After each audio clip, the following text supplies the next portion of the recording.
നമസ്കാരം, welcome to flick buds. നമ്മളിന്ന് പാലക്കാട് ഏറ്റവും പുതിയതായിട്ട് ഓപ്പൺ ചെയ്തിരിക്കുന്ന CNC V സിനിമാസിൽ ഫസ്റ്റ് ടൈം വന്നിരിക്കുകയാണ്.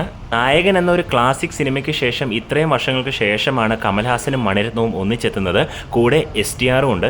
അതുകൊണ്ട് തന്നെ സിനിമയിൽ എനിക്ക് അത്യാവശ്യം നല്ല പ്രതീക്ഷയോടുകൂടി തന്നെയാണ് ടിക്കറ്റ് എടുക്കുന്നത്. ഈ തിയേറ്ററിൻ്റെ മറ്റൊരു പ്രത്യേകത പാർക്കിംഗ് ഫീസ് ഉണ്ടായിരിക്കുന്നതല്ല എന്നുള്ളൊരു കാര്യമാണ്. സാധാരണ ഈ 5ഉം 10ഉം ഒക്കെ പാർക്കിങ്ങിന് വാങ്ങിക്കുന്ന പല തിയേറ്ററുകളും പാലക്കാടുണ്ട്. അതിനെ കുറ്റം പറയല്ല, പക്ഷേ ഈ തിയേറ്ററിൽ പാർക്കിംഗ് ഫ്രീ ആണ്. കമൽഹാസൻ്റെ ലാസ്റ്റ് മൂവി ശങ്കറിനൊപ്പം ഇന്ത്യൻ 2 ആയിരുന്നു. ആ ഒരു സിനിമ എനിക്ക് നൽകിയ ട്രോമയിൽ നിന്ന് ഞാൻ ഇപ്പോഴും റിക്കവർ ആയിട്ടില്ല. വളരെ മോശം തിയേറ്റർ എക്സ്പീരിയൻസ് നൽകിയ ഒരു സിനിമ തന്നെയായിരുന്നു. പക്ഷേ ഇതിലെ മണിരത്നം കമൽഹാസൻ മാജിക്ക് ഞാൻ നന്നായി എക്സ്പെക്റ്റ് ചെയ്യുന്നുണ്ട്. ഇവിടുത്തെ സ്നാക്ക് കൗണ്ടറിനെ കുറിച്ച് പറയാനാണെങ്കിൽ 2 ഫ്ലേവർ പോപ്കോൺ, യൂഷ്വലി കിട്ടുന്ന പഫ്സ്, സോഫ്റ്റ് ഡ്രിങ്ക്സ് എല്ലാം അവൈലബിൾ ആണ്. അപ്പോൾ നമ്മുടെ ഷോ ഓൾമോസ്റ്റ് സ്റ്റാർട്ട് ചെയ്യാൻ പോവുകയാണ്. തീർച്ചയായിട്ടും പറയാൻ പറ്റും, ഇത് പാലക്കാടിലെ തന്നെ one of the best and biggest theatre തന്നെയാണ്. 4K ഡോൾബി അറ്റ്മോസ് പ്രൊജക്ഷനും സൗണ്ട് സിസ്റ്റവുമാണ് ഇവിടെ അറേഞ്ച് ചെയ്തിരിക്കുന്നത്. ദേവി ദുർഗയുടെ റീമോഡലിന് ശേഷം സ്ക്രീൻ 1ലും സ്ക്രീൻ 2ലുമുള്ള സെയിം സീറ്റ്സ് തന്നെയാണ് V സിനിമാസിലും അവർ കൊടുത്തിരിക്കുന്നത്. അതുകൊണ്ട് തന്നെ നല്ല കുഷനിങ് ഉള്ള കംഫർട്ടബിൾ ആയിട്ടുള്ള സീറ്റ്സ് ആണ്. എനിക്ക് കുറച്ച് കൂടുതൽ ലെഗ് സ്പേസ് വേണ്ടത് കൊണ്ട് തന്നെ പ്രൈമിലെ ഏറ്റവും ഫ്രണ്ട് സീറ്റ്സ് ആണ് ഞാൻ ചൂസ് ചെയ്തത്. താഴെയുള്ള സീറ്റ്സ് എല്ലാം റെഡും മേലെ അടുത്ത ലെവലിലേക്കുള്ളത് ബ്ലൂവുമാണ്. 40 രൂപയുടെ വ്യത്യാസമാണ് ടിക്കറ്റിൻ്റെ റേറ്റിൽ വരുന്നത്. എനിക്കൊരു നെഗറ്റീവായിട്ട് തോന്നിയത് 190 റുപ്പീസിൻ്റെ ഏറ്റവും ബാക്ക് റോയിൽ ഇരിക്കുന്നവർക്ക് വളരെ താഴെയായി പോയി സ്ക്രീൻ ലെവൽ എന്നുള്ളതാണ്. ഞാനിരുന്ന സീറ്റ്സ് പെർഫെക്റ്റ് ആയിരുന്നു. കറക്റ്റ് സെൻറ്റർ എടുത്തുകൊണ്ട് തന്നെ ഡോൾബി അറ്റ്മോസിൻ്റെ ഒരു എക്സ്പീരിയൻസും സ്ക്രീനിൻ്റെ ലെവലും എല്ലാം പെർഫെക്റ്റ് ആയിരുന്നു. പടം തുടങ്ങിയിട്ടുണ്ട്. പടം കഴിഞ്ഞതിന് ശേഷം ഞാൻ പടത്തിൻ്റെ റിവ്യൂ പറയാം. തഗ് ലൈഫ് ഒരു നല്ല സിനിമയാണോ എന്ന് ആരെങ്കിലും എന്നോട് ചോദിച്ചു കഴിഞ്ഞാൽ ഞാൻ കുറച്ച് ഇരുന്ന് ആലോചിച്ചിട്ട് അതിന് മറുപടി പറയൂ. കാരണം അതിന് മറുപടി ഇല്ല. ഇതാണ് സത്യം. മണിരത്നത്തിന്റെ തന്നെ ചെക്കച്ചിവന്ത വാനം എന്ന് പറയുന്ന സിനിമ ഇതിനേക്കാളും കുറച്ചുകൂടെ ബെറ്റർ ആയിട്ടുള്ള ഒരു ഗാങ്സ്റ്റർ ഡ്രാമയായിരുന്നു. ഏകദേശം ഇതേ കഥ തന്നെയല്ലേ അതിലും. ഞാൻ ആ പടം ഒന്നുകൂടെ റീവാച്ച് ചെയ്ത് കഴിഞ്ഞാൽ എനിക്ക് കുറേ റിസംബ്ലൻസ് പിന്നെയും കൂടുമെന്ന് തോന്നുന്നു. അതിൽ കുറച്ചുകൂടെ ആൾക്കാരുണ്ട്, കുറച്ചുകൂടെ ഒരു ഫാമിലി ഡ്രാമ കുറച്ചുകൂടെ അതിൽ കൂടുതലാണ്. ഇതിൽ ഡ്രാമയുണ്ട്, ഫാമിലി ഉണ്ട്, പക്ഷേ അതൊക്കെ വളരെ ക്ലട്ടേർഡാണ്. ഇതേപോലത്തെ സിനിമ ഇഷ്ടം പോലെ ഇതേപോലത്തെ സിനിമ ഇറങ്ങിയിട്ടുണ്ട്.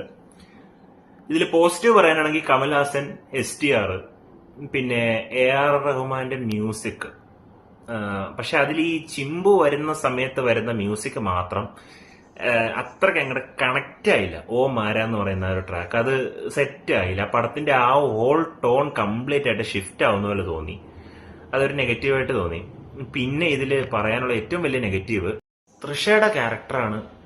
ഇത് എനിക്ക് വളരെ അൺകംഫർട്ടബിൾ ആയി തോന്നി. തൃഷയുടെയും കമൽഹാസന്റെയും റൊമാൻസ് സീനൊക്കെ കണ്ടിട്ട് അത് റൊമാൻസും അല്ല, it's something much more nastier than that. എനിക്ക് അങ്ങനെ ആ ഒരു വേർഡ് എനിക്ക് പെട്ടെന്ന് കിട്ടുന്നുള്ളൂ.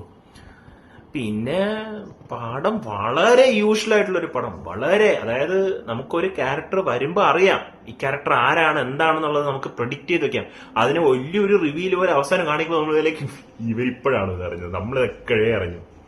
നമുക്ക് ആ ക്ലൈമാക്സിലും എന്താവും നമുക്കറിയാം.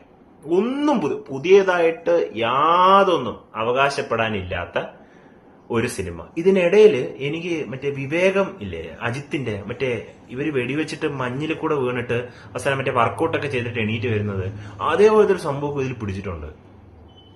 അത് പിന്നെ റെമനൻസിൽ ഡിക്കാപ്രിയോ മഞ്ഞിൽ എണീറ്റ് വരുന്നത്. പിന്നെ ലോജിക്ക്, ഈ ഞാനൊന്ന് ഇത് സ്പോയിലർ ആവുമെന്ന് എനിക്ക് അറിഞ്ഞൂടാ. കമൽഹാസൻ ഇതിൽ കുറെ വെടി കൊള്ളുന്നുണ്ട്, വെട്ട് കൊള്ളുന്നുണ്ട്, ആക്സിഡന്റ് ആവുന്നുണ്ട്, മലയെന്ന് വീഴുന്നുണ്ട്. എന്നിട്ടും അങ്ങേരെന്താ ചാവാത്തെ? ഇങ്ങേരെന്താ വല്ല മറ്റേ മൃത്യുഞ്ജയൻ വല്ലതും ആണോ? മറ്റേ ഉത്തമവില്ല ക്യാരക്ടർ പോലെ. അയാൾക്കെന്താ മരണമില്ലേ? ഇയാൾ ഇനി മൂൺ നൈറ്റ് ആണോ? അതുകൊണ്ടാണോ മൂൺ നൈറ്റിന്റെ കോസ്റ്റ്യൂമിലൊക്കെ വന്നത്? എനിക്ക് വയ്യ. ഞാനൊരു ചിലപ്പോൾ 2 ആഴ്ച കഴിഞ്ഞിട്ട് ഇതിന്റെ ഒരു സ്പോയിലർ റിവ്യൂ ഇടും, എല്ലാരും കണ്ടു കഴിഞ്ഞിട്ടെ. അതിൽ എനിക്കൊരു വലിയ കാര്യം എനിക്ക് ഇങ്ങനെ എന്റെ മൈൻഡിൽ കിടപ്പുണ്ട്, ഞാൻ ആ വീഡിയോ ഇടും. അപ്പോ അത്രേ ഉള്ളൂ. തഗ് ലൈഫിന് എന്റെ ഒരു റേറ്റിംഗ് ഒരു 2 ഔട്ട് ഓഫ് 5. ഞാൻ റെക്കമെൻഡ് ചെയ്യുന്ന വെച്ചാൽ റെക്കമെൻഡ് ചെയ്യില്ല. കമൽഹാസൻ ഫാൻസിന് ഞാൻ റെക്കമെൻഡ് ചെയ്യും, ചിമ്പു ഫാൻസിനെ റെക്കമെൻഡ് ചെയ്യും, മണിരത്നം ഫാൻസിന് ഞാൻ റെക്കമെൻഡ് ചെയ്യൂല, ഒരിക്കലും റെക്കമെൻഡ് ചെയ്യൂല. അത്രേ ഉള്ളൂ.